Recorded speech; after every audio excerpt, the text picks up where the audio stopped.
Okay, next up we have Peter Jung. Peter is from Gnosis. So Gnosis is also, a little shout out, one of our sponsors. They also were sponsors! They also were our neighbors at our old office. So yeah, we miss them a lot. Peter is an LLM engineer, and he's been working on that for about 2 years, and he's coming to speak to us about it. Yeah, hello everyone. My name is Peter, and I came from Gnosis. And so today, I would like to speak about two things that are somehow interconnected together. And first one is prediction markets, what they are, how they work, why they're interesting, etc. And the second one are agents that are actually betting there. And if all go well, then in the end, everything should be as autonomous as possible. And we're like just sitting in our seats and watching them working for us, maybe. Anyway, before I go to what the prediction market is, I want to mention that our platform is live, and everyone can go there. So you can type the website on screen, the QR code. And if you go there, you will see a list of prediction markets, where if you open some, then prediction market is basically a question with some list of fixed outcomes. And so idea how it works is that when such prediction market is created by someone, then that someone who creates it should have some interest in knowing the probability distribution about the outcomes that are possible to happen. So in this case, it's either yes or no. And when the market was created, it was 50-50, because I didn't know, will it happen or will it not happen. But if you think you know, or if you think that you can do a good research and have a reasonable good bet, then you are able to buy an outcome tokens for that given scenario that you think is most probable. And when you do that, probability of yes, in this case, will go up. That means that the price for the future people that would like to buy it will be higher, and their profits will be lower. But on the other hand, for the people that believe that it won't happen, for the no outcome tokens, the price will be lower, and the theoretical profits are much higher. And hopefully, if you go there, if you bet, and if you are right, then you can take the profits, or sadly have some losement. Anyway, because there is this monetary motivation for people to be right, because if you believe something will happen or it will not happen, then there is no reason to bet on different outcomes. There is theoretically no reason to lie, because then you would be willingly giving money to the people that were honest. So there is this incentive to be as truthful as possible, and the goal is that if there is enough of people there, or enough of reasonable agents, then theoretically there should be this wisdom of crowd effect that will happen, that even if some question about the future is pretty hard, and it's almost hard to predict, then thanks to the wisdom of crowd effect, the probability distribution should be at least somehow reasonable and give some good insights for the market creation. So for some useful market that could be created are, for example, if you are a DEO, or if you have a company or anything, and you are looking for some investment, or in what way your company should go, then you could go there, ask some question, obviously not about what exactly you should or shouldn't do, but perhaps something about general population, and then you can get some hopefully reasonable insights to what you should and shouldn't do. However, it turns out that it's quite hard to inside such prediction market platform, because those market creators need to provide some liquidity. So when the market is created, they need to provide liquidity, and this liquidity is initially where the profits for the people that are buying the outcome is coming from. And if they want reasonable predictions, they need to provide good enough liquidity. But then if there aren't people on the platform, they will basically just losing money to one or two of them, and that's not so usable. On the other hand, if there aren't markets created, then people won't come because there is nothing to do anyway. So there is like this circular problem, then one side won't come until the other one is there, and the other side won't come after the first one is there. So one of the ways, hopefully, as we can solve this, are agents. And that's because for agent, he doesn't, like, it's a piece of software, so he doesn't really care whether there are 10 markets created every day or 100 or 1,000.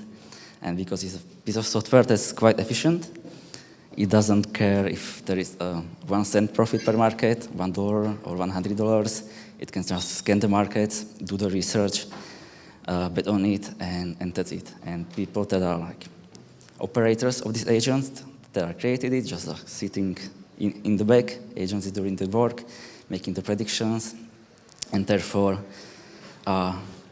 theoretically, there can be this wisdom of crowd effects even with agents, but at the same time, you can attract more people because if agents are betting there, then some of them are wrong, and they are wrong a lot of times, and so people can go there and like bet on the opposite and have some profits from them as well.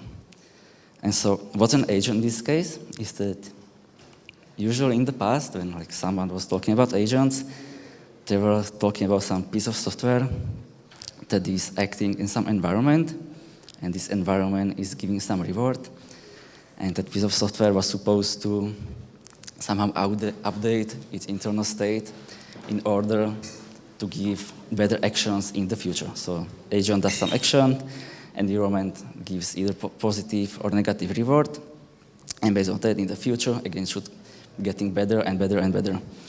However, nowadays, if someone is talking about agents, most of the times, it's mostly about LLMs, because LLM can be programmed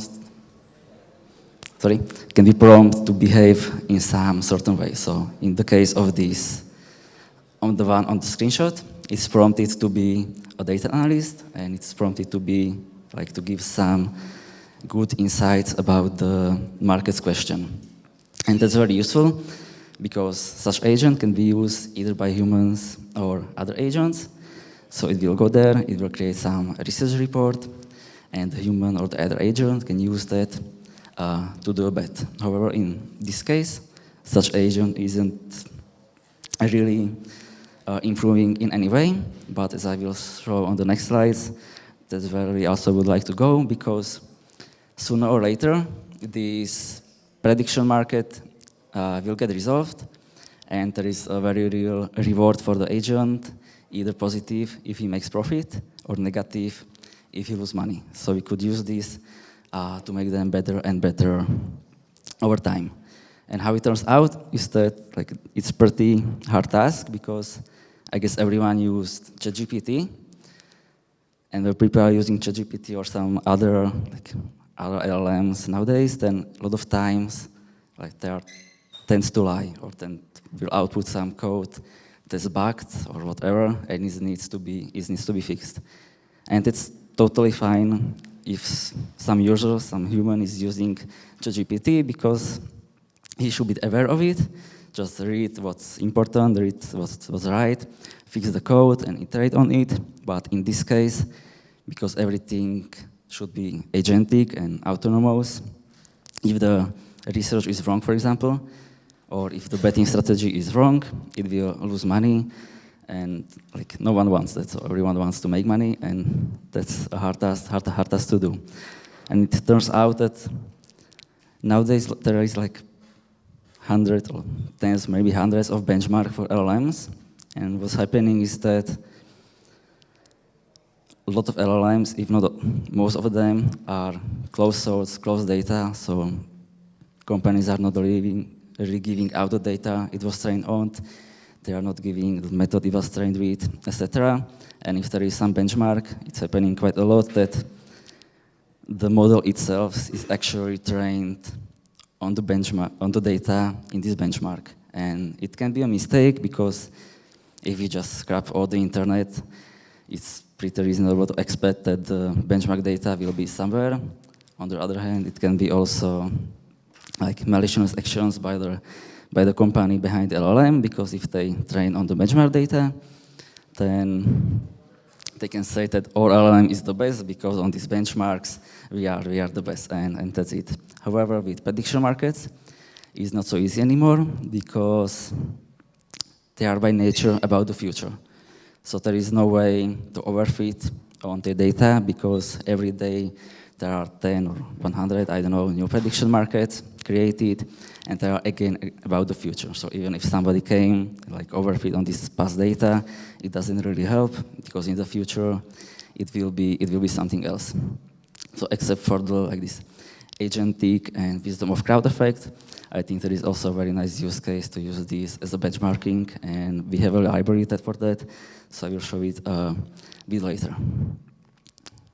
Anyways, this could be theoretically it. So theoretically, we have the platform, and we can use some Python library to create the agent, to program it to behave in a certain way, and like iterate on it.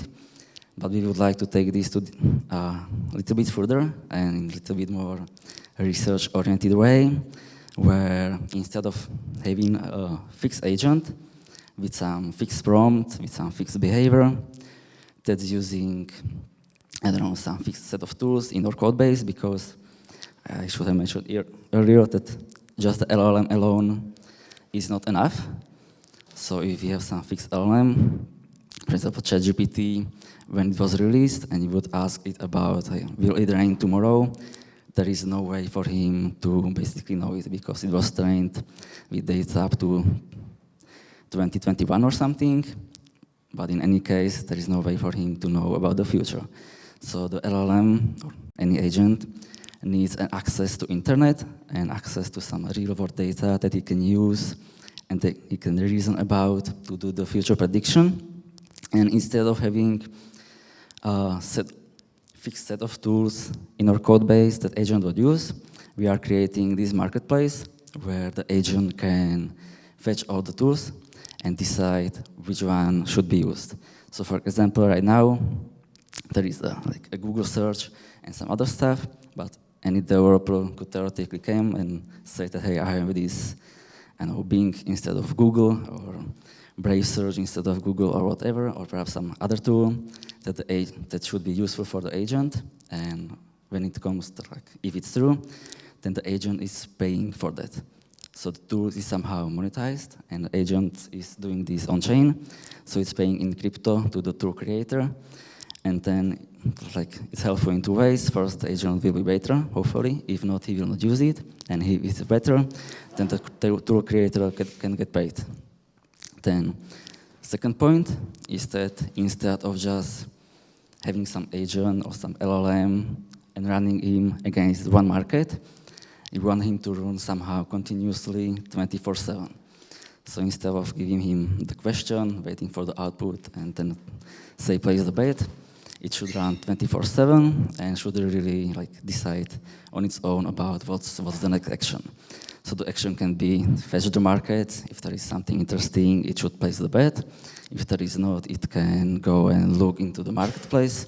So if there is any new tool, it can evaluate it and check it out, perhaps use in the future, or some more funny stuff like go on to Farcaster and tweet about some prediction market and get some attention to it so the people would come. And last but not least point is that right now the closed models are somehow best to use. So we have experiment with some open source variants, but unfortunately it's not really like so powerful as the closed ones. But hopefully in the future we would be able to just like switch it, perhaps do some modifications, of course, and run it locally instead of this closed walls behind APIs, and preferably maybe on-chain in the future as well. We will see. And so objective of such agent, because it's not just betting anymore, should be like be live and do something useful. Just go on and go use whatever tools are available, and that's it. And so question there is perhaps why would he be doing something useful? It's like there will be tons of tools that are doing whatever, but one of the things that are prompt or are somehow built in is this sense of like anything it do, it needs money. So OpenAI code takes some money, using tool takes some crypto. Using GPU takes some money as well, of course, and etc., etc. So any action is associated with cost, and the engine knows its balance. So it starts with, let's say, 10x day or 50x day, whatever, and it should be able, well, to keep living, so to speak. It should be able to make money, otherwise it will just like die out. And in that case, of course, we will provide more funds, but in the future, it should be like this autonomous system that is just going on its own. And where's the fit? Because prediction markets are a great way to make some money in the beginning. So later on, if the marketplace have more tools and there are more options how to make the money, it can go and do something else as well. But for now, prediction markets are just fine. And so how it's going on practically, this was kind of theoretical, is that we are working in somehow 3 directions. The first one is some infrastructure. So of course the Omen platform itself, that's live, that's usable, and some other things like safe, where the agent is keeping money, code for swaying the tokens, etc. And the second direction is tooling. So we don't want to just create our agents and that's it. We want to provide this, everything is open source, by the way, so we want to provide the libraries and tools so people can come and either improve our agents or create their own from scratch. So that's where the tooling library is for. So it allows fetch markets, place bets, sell bets, and many other things, including the benchmarking I talked about. Because when the agent is created the very first time, it's good to know at least somehow how good or bad it will be before it will lose the real money. So there is benchmarking that can be used to evaluate the performance. And lastly, the agent itself. So we have another open source repository with agents implementation, so you can run it by yourself, or at least check it out, improve, and you run it. It's totally fine.